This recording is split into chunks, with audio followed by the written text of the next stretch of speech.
So the scripture for today is from the Gospel of Matthew, chapter 12, verse 43, and it reads, "When an evil spirit comes out of a man, it goes through arid places, seeking rest and does not find it." And that's Jesus speaking. And the meditation is the following. The state of transition is the most difficult time of the spiritual life. The old has already passed, but the new has not yet come. The most difficult time in the life of the people of Israel was the 40 years spent in wandering through the desert. In Egypt, they still gave themselves up to sinful pleasures. In the promised land, they tasted the expected happiness, but in the desert, everything was naked, dead, and lifeless. So, my soul, you cannot dwell in the desert for long. You cannot be satisfied with a law of prohibition. You need much more. It becomes difficult and dangerous when you see our house swept clean and decorated, but unoccupied.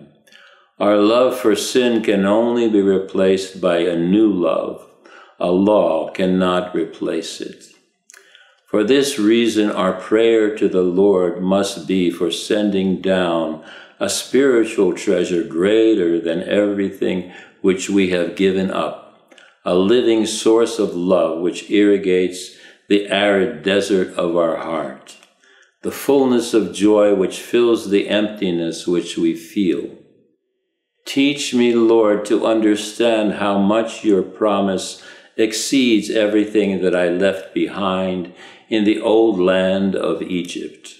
Turn the law into grace, turn slavery into freedom, and convert my sacrifice into a source of pleasure. When instead of mourning there will be the oil of gladness, instead of a spirit of despair there will be a garment of praise.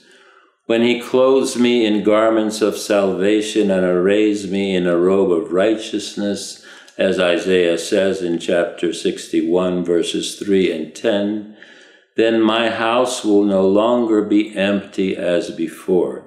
It will become a temple of the Spirit of God, and the spirit of malice will be banished from it forever.